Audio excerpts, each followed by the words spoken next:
नमस्कार, विंध्या टाइम्स में आपका स्वागत है। आपके साथ मैं हूं विवेक। दिन भर की बुलेटिन की खबरों को लेकर आपके बीच हाजिर हुए हैं। बात करते हैं पहली खबर की। रीवा में दहेज और हत्या से जुड़ा एक मामला सामने आया है, जहां पर एक आरोप लगा है कि शादी के बाद दहेज को लेकर युवती के साथ ससुराल वालों ने जमकर मारपीट की और जहर पिलाकर उसकी मौत के घाट उतार दिया। यह आरोप नवविवाहिता के पिता ने लगाया है और आज एसपी कार्यालय पहुँच पर न्याय की गुहार भी लगाई है। मृतक गुलाब कली केवट का विवाह 2014 में सिरमौर के दुलहरा निवासी उमेश केवट के साथ हुआ था। मृतक के पिता ने आरोप लगाते हुए कहा कि शादी के बाद से ही दामाद और उसके माता पिता, जेठानी सभी लोग मिलकर दहेज के लेकर प्रताड़ित करते थे। कई बार मारपीट भी कर चुके थे। 16 मार्च को रात लगभग 10 बजे गुलाब कली केवट के साथ मारपीट की गई और सुबह गुलाब कली केवट मायके जाने लगी और कहा कि हम अपने माता पिता से जाकर तुम लोगों के खिलाफ शिकायत करवाएंगे। इसके डर से सभी लोगों ने उसको रोकने लगे और साथ ही नहीं मानने पर पति उमेश केवट और उसकी जेठानी राजकुमारी एवं बस्ती के लोग मिलकर उसके साथ पुनः एक बार मारपीट किए और गुलाब कली केवट को जहर पिलाए। साथ ही उसकी हालत खराब होने पर तब वहां गांव और रिश्तेदारों ने सिरमौर अस्पताल में उसे भर्ती कराया, जहां से उसे संजय गांधी अस्पताल में रेफ़र कर दिया गया, जहां इलाज के दौरान उसकी मौत हो गई है। बात करें अगली खबर की तो भारतीय राष्ट्रीय छात्र संगठन ने टीआरएस कॉलेज एनएसयूआई के अध्यक्ष पंकज उपाध्याय ने नेतृत्व में शासकीय ठाकुर रमत सिंह महाविद्यालय के प्राचार्य का कक्ष का घेराव किया। इस भीषण गर्मी के दौरान मौसम में टीआरएस महाविद्यालय के छात्र छात्राओं को हो रही पेयजल की समस्याओं को लेकर ज्ञापन सौंपा गया, जहां पर यह मांग की गई कि पेयजल स्वच्छ ठंडे जल की व्यवस्था जल्द से जल्द महाविद्यालय के प्रांगण में कराई जाए, ताकि छात्र छात्राओं को पानी पीने में महाविद्यालय के बाहर न भटकना पड़े। आपको बताएं कि टीआरएस कॉलेज के एनएसयूआई के अध्यक्ष पंकज उपाध्याय ने जारी प्रेस विज्ञप्ति में बताया कि टीआरएस महाविद्यालय में लगभग 15,000 छात्र छात्राएं अध्ययन करते हैं। इसके लिए इस भीषण गर्मी में कैंपस के अंदर शुद्ध पेयजल की व्यवस्था नहीं है, जिसको देखते हुए छात्र संगठनों के द्वारा महाविद्यालय प्रांगण में मटकी रखकर प्याऊ खोला गया। उक्त प्याऊ से छात्र छात्राओं को कुछ हद तक प्यास तो बुझती है, परंतु 15,000 छात्र छात्राओं के लिए शुद्ध पेयजल पर्याप्त मात्रा में नहीं मिल पा रहा है।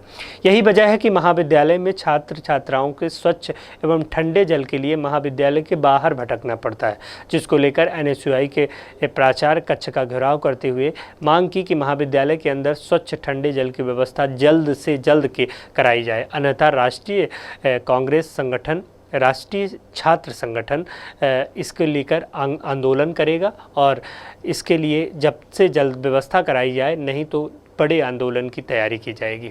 इसमें आपको बताएं कि प्रमुख रूप से सत्यम मिश्रा, शिवम मिश्रा सहित एनएसयूआई के तमाम पदाधिकारी, छात्र छात्राएं मौजूद रहे। भारतीय जनता पार्टी के किसान मोर्चा के प्रदेश अध्यक्ष दर्शन सिंह चौधरी का आज रीवा प्रवास पर पहुंचे और यहां पर उन्होंने भाजपा कार्यालय के अटल कुंज में प्रेस कॉन्फ्रेंस कर पत्रकारों से चर्चा की। आपको बताएं कि आज बीजेपी कार्यालय अटल कुंज में भारतीय जनता पार्टी किसान मोर्चा के प्रदेश अध्यक्ष दर्शन सिंह चौधरी रीवा पहुंचे हुए थे, जहां भारतीय जनता पार्टी के पदाधिकारियों एवं कार्यकर्ताओं के साथ बैठक की। साथ ही पत्रकार वार्ता में भारतीय जनता पार्टी के किसान मोर्चा के प्रदेश अध्यक्ष दर्शन सिंह चौधरी ने बताया कि मध्य प्रदेश नींबू उत्पादन में तीसरे नंबर पर है। अमरूद, टमाटर, लहसुन, प्याज के उत्पादन में मध्य प्रदेश दूसरे स्थान पर है। वहीं सब्जी उत्पादन में मध्य प्रदेश तीसरे स्थान पर है। फल उत्पादन में भी मध्य प्रदेश देश के तीसरे स्थान पर है। प्रदेश अध्यक्ष पत्रकारों के सवालों पर जवाब देते हुए कहते हैं कि मध्य प्रदेश किसान मोर्चा के प्रदेश अध्यक्ष पहुंचे हुए थे, जहां पर उन्होंने ये सारी बातें किसानों के पक्ष में पत्रकारों से चर्चा करते हुए कहा। रीवा जिले के त्योथर जनपद पंचायत क्षेत्र अंतर्गत फरहदी ग्राम पंचायत में आज अजीबोगरीब मामला सामने आया है, जहां पर सुप्रीम कोर्ट की गाइडलाइन की धज्जियां उड़ाते हुए पंचायत सचिव ने शासकीय तालाब एवं पीएम आवास निर्माण करा दिया। इसके बाद मामले की गंभीरता से लेते हुए तुरंत एसडीएम द्वारा पीएम आवास के निर्माण कार्य पर रोक लगाई गई। वहीं शासकीय आवास के अतिक्रमण मुक्त कराने के लिए प्रशासन द्वारा पुनः बुलडोजर चलाने की तैयारी की जा रही है। आपको बताएं कि ग्राम पंचायत फरहदी के सूबे के त्योथर विधायक, भाजपा विधायक श्यामलाल द्विवेदी के पुत्र अरविंद द्विवेदी सचिव के पद पर तैनात है, जिसके द्वारा फर्जी राशि का आहरण करने के बाद तालाब में पीएम आवास का निर्माण कराया गया। आपको बताएं कि सुप्रीम कोर्ट तथा मध्य प्रदेश सरकार द्वारा शासकीय जमीनों पर अतिक्रमण मुक्त कराने को लेकर लगातार अभियान चलाए जा रहे हैं, जिसके तहत शासकीय तालाबों में किसी भी प्रकार का निर्माण कार्य पर रोक लगाई गई है। सुप्रीम कोर्ट ने आदेश जारी किया था इसको लेकर।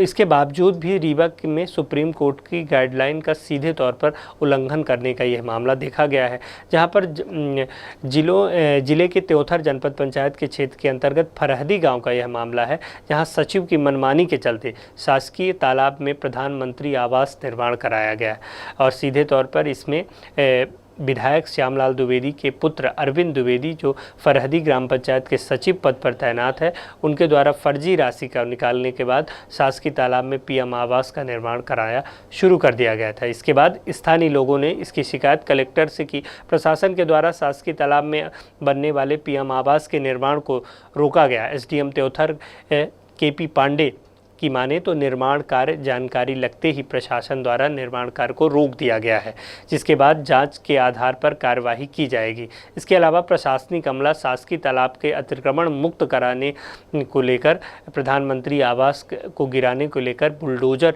चलाने की तैयारी कर रहा है। अब यह सवाल उठता है कि जब शासकीय तालाब पहले ही अतिक्रमण मुक्त था तो उनके उसमें पीएम आवास निर्माण कार्य क्यों कराया गया। मामला अभी संज्ञान में आया है। एक दो दिन पहले समाचार चैनल के माध्यम से जानकारी प्राप्त हुई है और इसमें नायब तहसीलदार ने तत्काल जो है इस पर रोक लगाई है निर्माण कार्य पे, और इसके संबंध में सीओ जनपद को भी निर्देशित किया गया है कि इसकी जांच करके और पूरी वस्तु स्थिति से अवगत कराएं।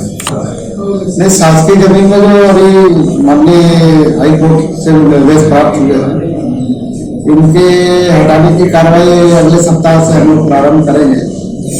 उसकी लगभग तैयारी पूरी हो चुकी है और जो भी कब्जेदार है उसको मैं स्वयं जो है जा करके करीब हफ्ता 10 दिन पहले जो है सभी से मिल के और सबको जो है मैंने जानकारी भी दे दी है कि आप लोग इसको हटा लें, न तो ये जो है हटाया जाएगा। उसको जांच के बाद पता चलेगा कि कौन उसके लिए जवाबदार है, तो उसमें कार्रवाई की जाएगी आगे की। शहडोल शहर में एक बार फिर चाकूबारी की एक मामला सामने आया है। कोतवाली अंतर्गत जयस्तंभ चौक में स्थित पेट्रोल पंप पर अलीम खान नामक युवक ने अपने गाड़ी में पेट्रोल भरवाकर पेट्रोल पंप से चला गया। इसके बाद कुछ ही घंटों में वापस आया और पेट्रोल पंप में आकर पंप कर्मचारी के साथ इस बात को लेकर विवाद करने लगा कि पेट्रोल कम आपने दिया है, मेरी गाड़ी का पेट्रोल खत्म हो गया, आप अब यह पेट्रोल दोबारा डालो। कर्मचारियों ने पेट्रोल डालने से मना किया तो उसको यह बात नागवार गुजर गया। नागवार गुजरे युवक ने गाली गलौज करना शुरू कर दिया। कर्मचारी सत्येंद्र मिश्रा पर उसने चाकू से हमला कर दिया, जिसके बाद कर्मचारी सत्येंद्र मिश्रा को गंभीर चोटें आई, जिसके लिए उपचार के लिए उन्हें अस्पताल में भर्ती कराया गया। घटना की सूचना मिलते ही थाना प्रभारी मौके पर पहुंचे और घटना की जानकारी लेते हुए आरोपी पर मामला दर्ज कर लिया है। बहुत बहुत धन्यवाद।